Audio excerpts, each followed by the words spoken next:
আসসালামু আলাইকুম। সকল দর্শক শ্রোতাকে আমন্ত্রণ জানিয়ে শুরু করছি চ্যানেল আই সংবাদ। সংবাদ স্টুডিওতে আপনাদের সাথে আছি মোহাম্মদ রাইহান। বিস্তারিত সংবাদের শুরুতেই জানিয়ে দিচ্ছি ফ্রেশ আটা ময়দা সুজি সংবাদ শিরোনামগুলো। ডোনাল্ড ট্রাম্পের বেইজিং সফরে রেড লাইন বেঁধে দিয়েছে চীন। শি জিনপিংয়ের সঙ্গে বৈঠকে প্রাধান্য পাবে বাণিজ্য ইস্যু। পদ্মা ব্যারেজ প্রকল্প একনেক সভায় অনুমোদন। ৩৫,০০০ কোটি টাকার প্রকল্পের কাজ শেষ হবে ২০৩৩ সালে। এবং চামড়া খাতের নানান অব্যবস্থাপনায় পরিবেশ প্রতিবেশের অপূরণীয় ক্ষতি, টেকসই পদক্ষেপে শিল্পের অগ্রযাত্রা নিশ্চিতের তাগিদ।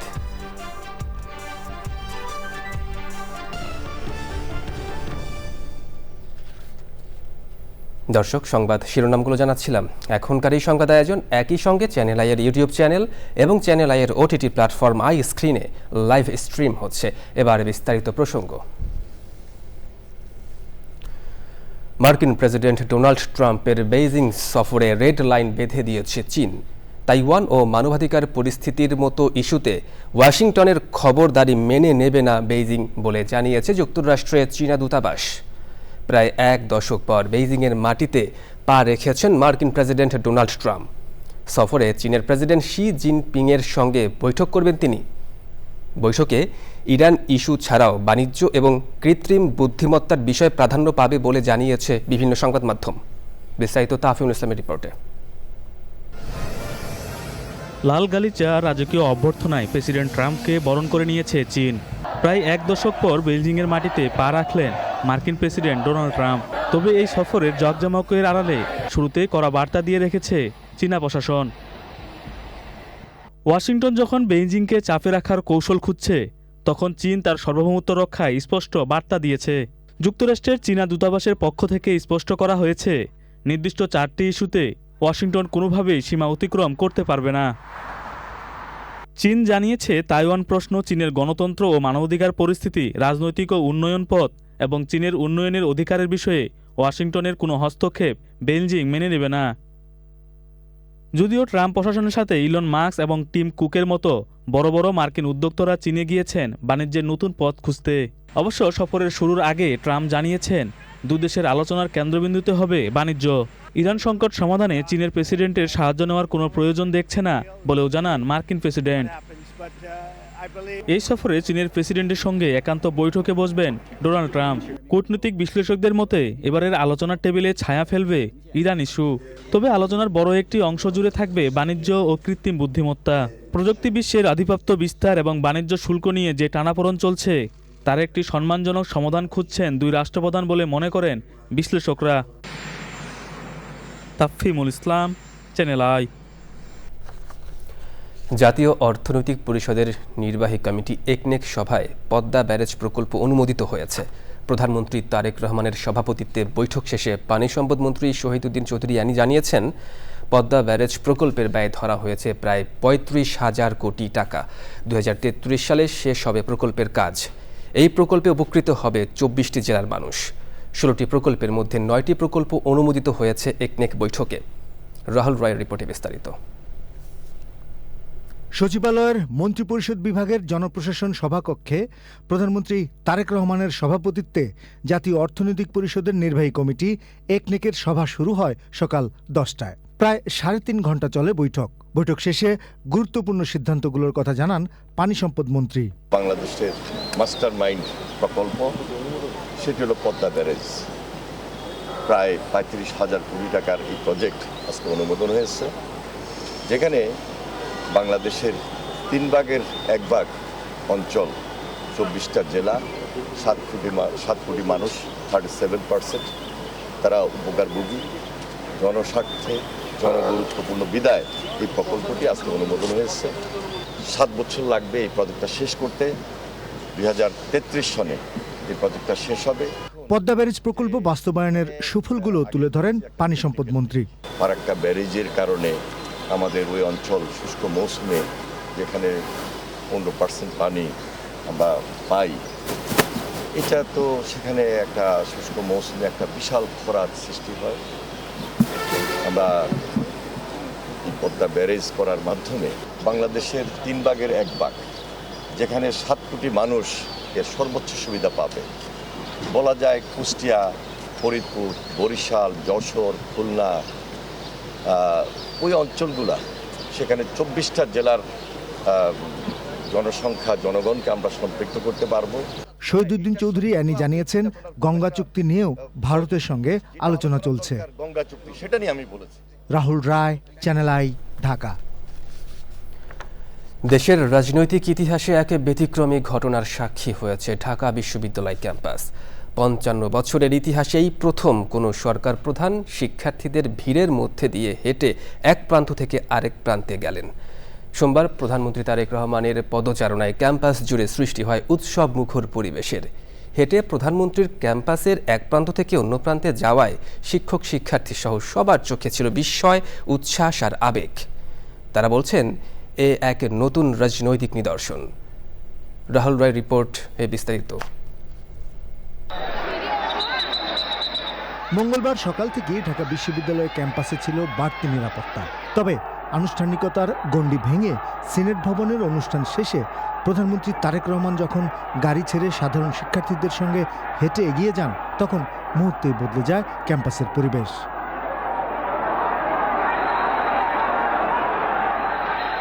মোবাইল ফোনে ছবি তোলা, করতালি আর স্লোগানে মুখর হয়ে ওঠে চারপাশ।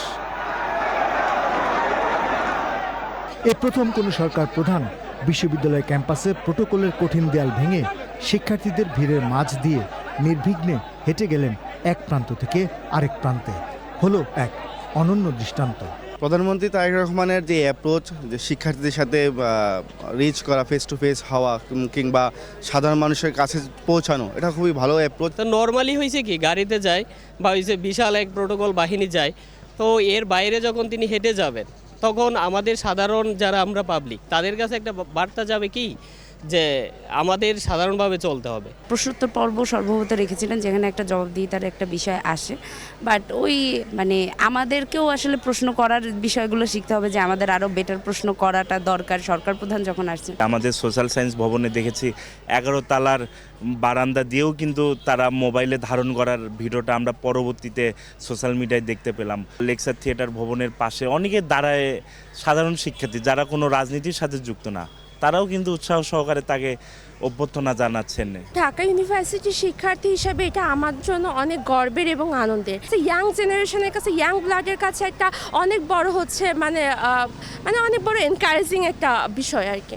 ঢাকা বিশ্ববিদ্যালয়ের শিক্ষকরা মনে করছেন, প্রোটোকলের বাইরে এসে তরুণদের সঙ্গে সরাসরি সংযোগ তৈরির এই উদ্যোগ দেশের রাজনৈতিক সংস্কৃতিতে নতুন মাত্রা যোগ করল। উনি যে সাধারণ মানুষের প্রধানমন্ত্রী, উনি যে সব শ্রেণী পেশাকে রিপ্রেজেন্ট করেন, পার্টিকুলারলি নিরাপত্তা ঝুঁকির বাইরে গিয়ে তরুণদেরকে যে রিপ্রেজেন্ট করেন এবং যেভাবে কালকে আন্দোলিত করলেন, এটি কিন্তু আমার জানা মতে, আমি বিশ্ববিদ্যালয়ের ছাত্র এবং শিক্ষক, স্বাধীনতোত্তর বাংলাদেশে কেউ এভাবে হেঁটে একটি ভেন্যু থেকে আরেকটি ভেন্যুতে বা তরুণদের সাথে নিয়ে এক ধরনের মিছিলের নেতৃত্ব তো উনি দিলেন। সাধারণ শিক্ষার্থীরা যে হই হুল্লোড় আমি দেখেছি, এটা আসলে অভিভূত হয়েছে। এবং আমি মনে করি যে এই যে ওনার এই হাঁটাটা, এটি একটি হাঁটা নয়, এটি তরুণদেরকে সাথে নিয়ে উনি যে বাংলাদেশের স্বপ্ন দেখছেন, যে জেনজিদের নিয়ে সামনে এগিয়ে যাওয়ার স্বপ্ন দেখছেন, সেই স্বপ্ন পূরণের যাত্রাটা বোধহয় এখান থেকে শুরু হলো। অনেকের কাছে এটি রাষ্ট্র ও তরুণ প্রজন্মের মধ্যকার দূরত্ব কমে আসার এক প্রতীকী মুহূর্ত।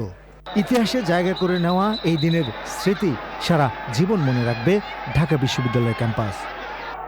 Rahul Roy, channel I, Dhaka. এবারে ফিফা ওয়ার্ল্ড কাপ 2026।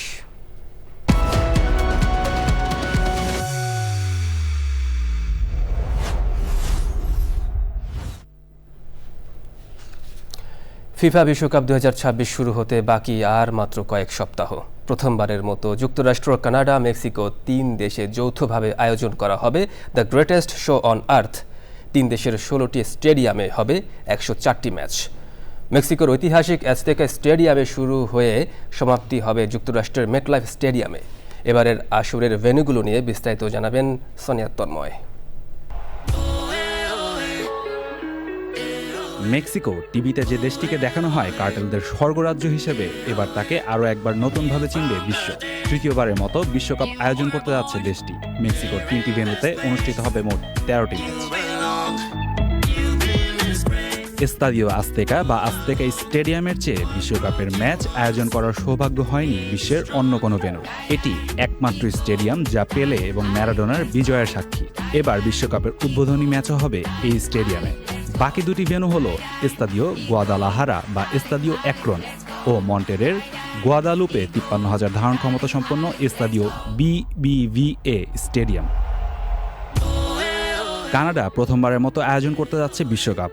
টরন্টোর BM ফিল্ডে ৬ ও BC প্লেস ভ্যাঙ্কুভার স্টেডিয়ামে ৭টি, মোট ১৩টি ম্যাচ বসবে বরফের দেশ কানাডায়।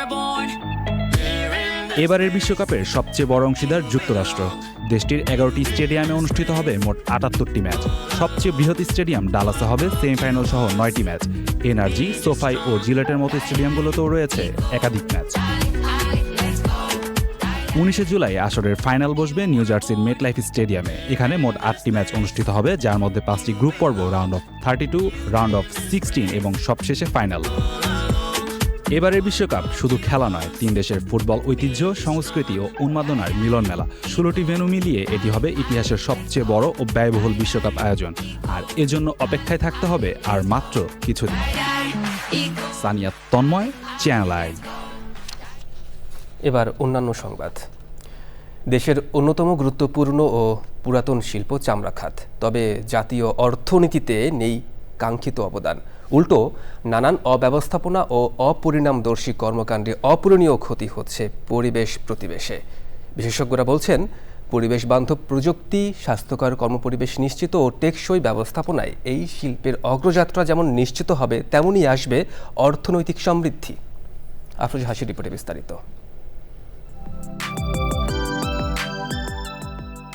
বিশ্বের সাথে তাল মিলিয়ে শিল্পায়নে বাড়তি গুরুত্ব দিচ্ছে বাংলাদেশ। তৈরি পোশাক, বস্ত্র, সিমেন্ট ও ওষুধ শিল্পের মতো দেশের অর্থনীতিতে ভূমিকা রাখছে চামড়া শিল্প। তবে মানসম্মত কাঁচামাল ও আমদানিকারকদের বিপুল আগ্রহের বিপরীতে অব্যবস্থাপনা ও পরিবেশ বিধ্বংসী কর্মকাণ্ডের সংকটে চামড়া শিল্প।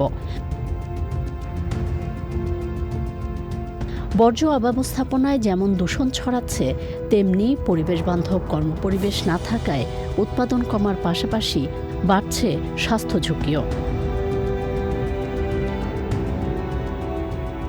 কাঁচা চামড়া প্রক্রিয়াজাতকরণে ক্রোমিয়াম, ক্যাডমিয়াম, আর্সেনিক সহ প্রায় ৯২ ধরনের কেমিক্যাল ব্যবহার করা হয়।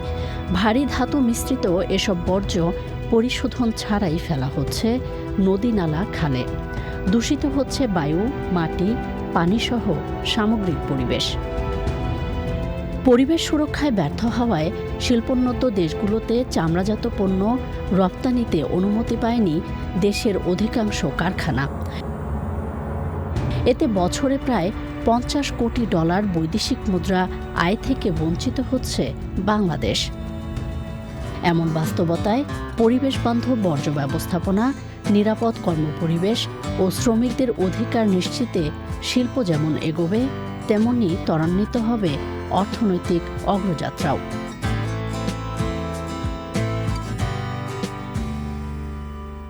আফরোজা হাসি, চ্যানেল আই। দর্শক, চামড়া শিল্পে পরিবেশগত প্রভাব ও অধিকার নিয়ে বিশেষ আয়োজন দেখবেন আজ রাত ১০টা ১৫ প্রকৃতি ও জীবন অনুষ্ঠানে। পৃথিবীতে দূষিত নগরীর তালিকায় বারবার উঠে আসছে ঢাকার নাম। এই নগরকে বাসযোগ্য করার জন্য প্রয়োজন বহুমুখী উদ্যোগ।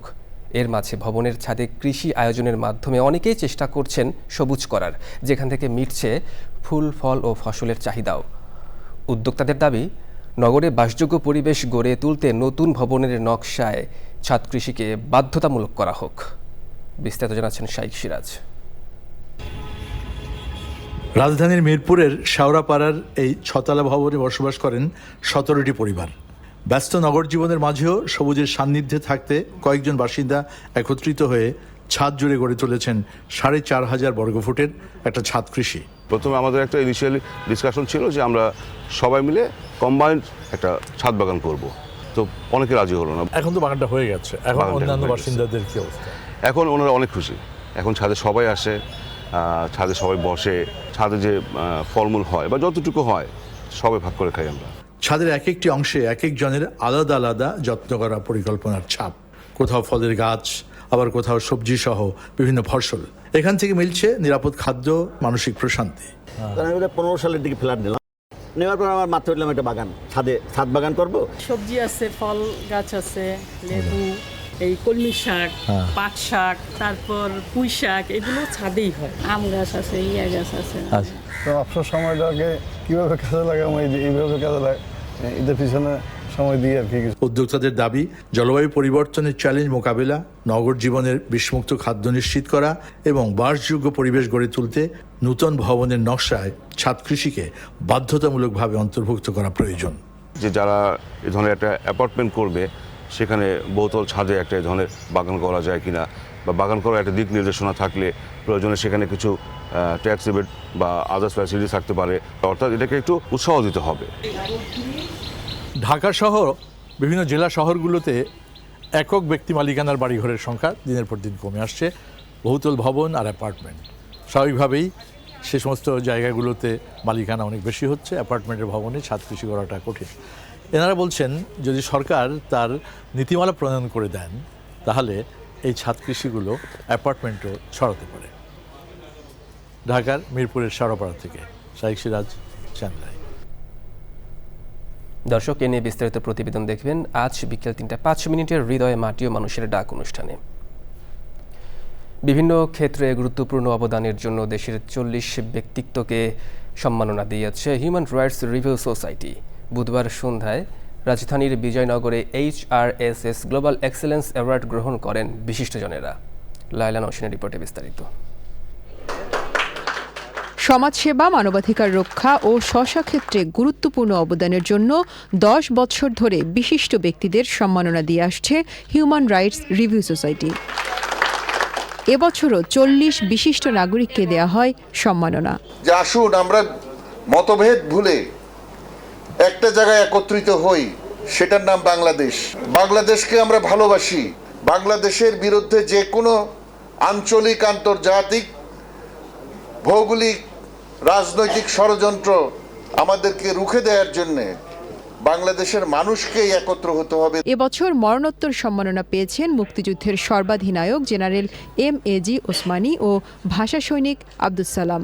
আজীবন সম্মাননা পান বিশিষ্ট অভিনেত্রী ও নির্মাতা কোহিনুর আক্তার সুচন্দা। পুরস্কার পেয়ে আমি সত্যি অনুপ্রাণিত এবং আগামীতে এই পুরস্কারের জন্যই আমি চেষ্টা করব আরও ভালো কাজ করতে। উন্নয়ন খাতে অনন্য ভূমিকা রাখায় এবছর এই সম্মাননা পেলেন বিশিষ্ট উপস্থাপক ও স্বর্ণকিশোরী ফাউন্ডেশনের চেয়ারম্যান ফারজানা রশিদ ব্রাউনিয়া। ভালো কাজের কোনো সাইজ হয় না, ছোট না বড় না, ভালো কাজ সব সময় বড়। সুতরাং ভালো কাজের জন্য, সমাজসেবার জন্য সবাইকে অনেক অনেক উৎসাহ দিচ্ছেন। আমি আপনাদেরকে অভিনন্দন জানাই। এই কার্যক্রম চলতে থাকবে, ভালো কাজের প্রতিযোগিতা আরও বাড়বে। দেশকে এগিয়ে নিতে সবাইকে একতাবদ্ধ হয়ে কাজ করার আহ্বান জানান অতিথিরা।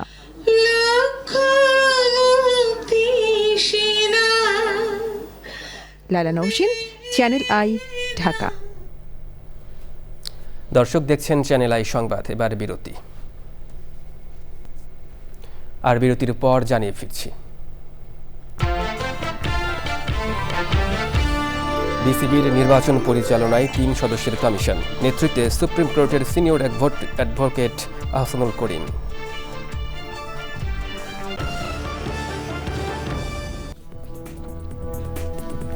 দর্শক, ফিরে এলাম বিরতির পর চ্যানেল আই সংবাদে। ঢাকা বিশ্ববিদ্যালয়ের সিনেট সদস্য নির্বাচিত হয়েছেন বাংলাদেশ শিল্পকলা একাডেমির মহাপরিচালক কবি রেজা উদ্দিন স্ট্যালিন। বুধবার ঢাকা বিশ্ববিদ্যালয়ের রেজিস্ট্রার স্বাক্ষরিত প্রজ্ঞাপনে তথ্য জানানো হয়। ঢাকা বিশ্ববিদ্যালয়ের সিনেট সদস্য হিসেবে মনোনীত হওয়ায় অনুভূতি প্রকাশ করতে গিয়ে রেজা উদ্দিন স্ট্যালিন বলেন, ঢাকা বিশ্ববিদ্যালয় কর্তৃপক্ষের কাছে আন্তরিকভাবে কৃতজ্ঞ তিনি।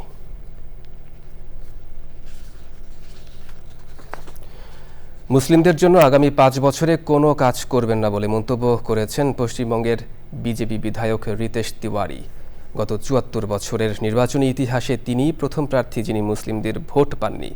সম্প্রতি এক জনসভায় এসব কথা বলেছেন তিনি দাবি করেন, নির্বাচনে মুসলিম অধ্যুষিত এলাকাগুলোতে তিনি একটি ভোটও পাননি। কলকাতার কাশীপুর বেলগাছিয়া আসনে তৃণমূল কংগ্রেস নেতা ও কলকাতা পৌরসভার ডেপুটি মেয়র আতিন ঘোষকে হারিয়ে জয় পান রিতেশ তিওয়ারি। অস্ট্রেলিয়ার গোল্ড কোস্ট শহরে দেশটির প্রথম ট্রাম্প টাওয়ার নির্মাণের পরিকল্পনা মাত্র 3 মাসের মাথায় বাতিল করা হয়েছে। স্থানীয় নির্মাণকারী প্রতিষ্ঠান আল্টাস প্রপার্টি গ্রুপ জানিয়েছে, বর্তমান বৈশ্বিক প্রেক্ষাপটে অস্ট্রেলিয়ায় ট্রাম্প ব্র্যান্ডটি সাধারণ মানুষের কাছে নেতিবাচক হিসেবে গণ্য হওয়ায় তারা এই চুক্তি থেকে সরে এসেছে। আল্টাসের প্রধান নির্বাহী কর্মকর্তা ডেভিড ইয়াং এক বিবৃতিতে স্পষ্ট করেছেন, ইরান যুদ্ধ এবং ট্রাম্পের রাজনৈতিক কর্মকাণ্ডের প্রভাবে অস্ট্রেলিয়ায় এই ব্র্যান্ডের জনপ্রিয়তা আশঙ্কাজনকভাবে হ্রাস পেয়েছে। তবে টাওয়ার নির্মাণের কাজ অব্যাহত থাকবে এবং সেখানে ট্রাম্পের নামের পরিবর্তে অন্য কোনো নাম ব্যবহার করা হবে। ভারতের জাতীয় কংগ্রেসের সাবেক সভাপতি সোনিয়া গান্ধীকে হাসপাতালে ভর্তি করা হয়েছে। বুধবার শারীরিক কিছু পরীক্ষার প্রয়োজনে তাকে হরিয়ানার গুরুগ্রামের মেদান্ত হাসপাতালে নেওয়া হলে চিকিৎসকরা তাকে সেখানে ভর্তি করার সিদ্ধান্ত নেন। ৭৯ বছর বয়সী এই বর্ষিয়ান নেত্রীর স্বাস্থ্যগত অবস্থা বর্তমানে নিবিড়ভাবে পর্যবেক্ষণ করা হচ্ছে। এর আগে গত ২৪শে মার্চ সোনিয়া গান্ধী জ্বরে আক্রান্ত হয়ে দিল্লির স্যার গঙ্গারাম হাসপাতালে ভর্তি হয়েছিলেন। সে সময় চিকিৎসকরা জানিয়েছিলেন তিনি দেহের অভ্যন্তরীণ সংক্রমণজনিত জটিলতায় ভুগছিলেন।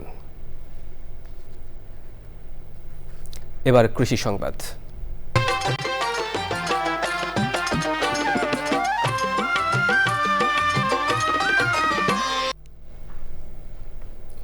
মেঘনা নদীর বিভিন্ন প্রকার নদীর মাছের বাজার চাঁদপুরের লালপুর ঘাট। প্রতিদিন সকাল 11টা থেকে নিলামে যে কেউ কিনতে পারে বিভিন্ন প্রকার নদীর তরতাজা মাছ। চাঁদপুর থেকে মোর্শেদ আলমের ভিডিও চিত্রে আল মুকসিদের রিপোর্ট। চাঁদপুর শহর থেকে প্রায় 10 কিলোমিটার দূরে নদীর পাড়ে ছোট্ট একটি ঘাট লালপুর মাছঘাট নামে পরিচিত। প্রতিদিন এই ঘাটে মেঘনা নদীর তাজা মাছ বিক্রি হয়। হাট ডাকে মুখরিত থাকে পুরো ঘাট, চলে বেচা কেনা। সেফ রেটে পাওয়া যায়, এই জন্য মানুষ এখানে এত ভিড় করে, মানুষ মাছ কিনে শান্তি পায়।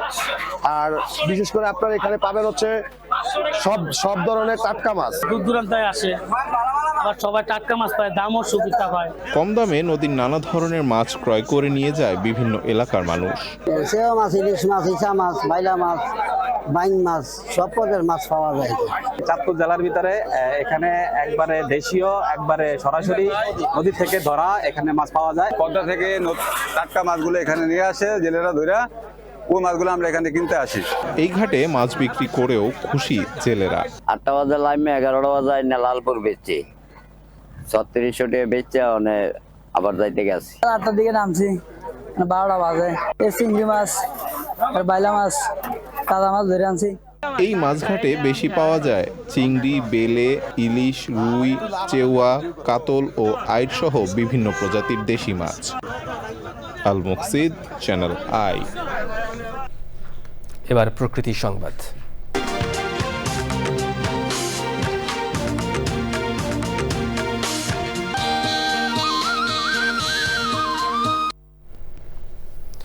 ছেচল্লিশ বছর পর শুরু হচ্ছে ঐতিহ্যবাহী বিশ্বখাল পুনঃখনন ও সংস্কার কাজ। এই উদ্যোগের মাধ্যমে দীর্ঘদিন ধরে অবহেলিত ও ভরাট হয়ে যাওয়া খালটি নতুন রূপে ফিরিয়ে আনার পরিকল্পনা শুরু হয়েছে।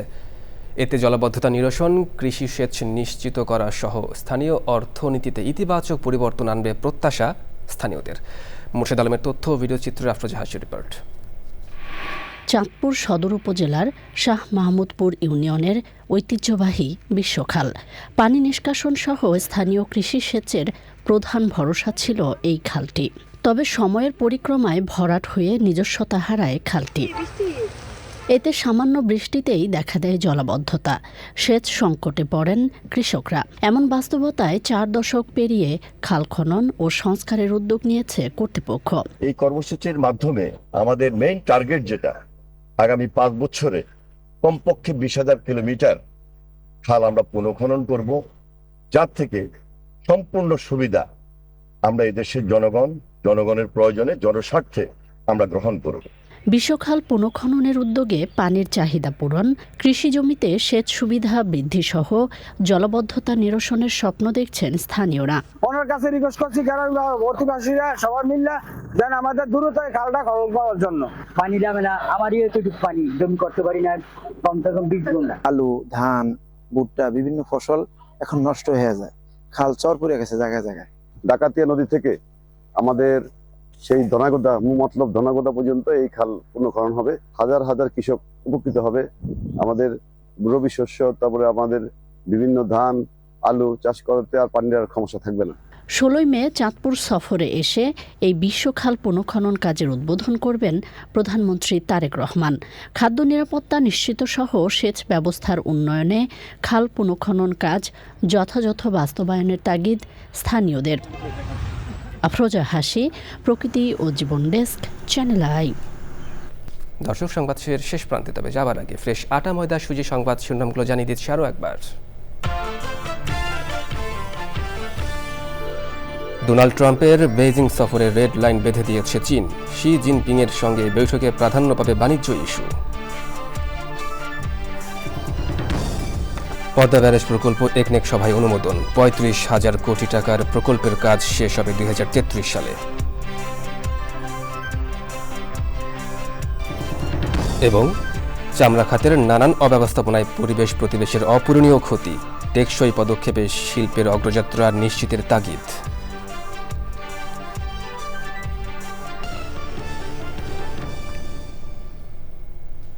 দর্শক, বাংলাদেশ স্যাটেলাইট কোম্পানি লিমিটেড পরিচালিত জরিপ অনুযায়ী আগের মাসগুলোর মতো এপ্রিলেও টিআরপি টপার অর্থাৎ দেশের সবচেয়ে জনপ্রিয় টেলিভিশন চ্যানেল আইয়ের সর্বশেষ সংবাদ জানতে ভিজিট করুন channelionline.com-এ। আমাদের সোশ্যাল মিডিয়া প্ল্যাটফর্মগুলোর পাশাপাশি যুক্ত থাকুন ওটিটি প্ল্যাটফর্ম আই স্ক্রিনের সাথে। পরবর্তী শীর্ষ খবর দেখার আমন্ত্রণ। ধন্যবাদ সবাইকে।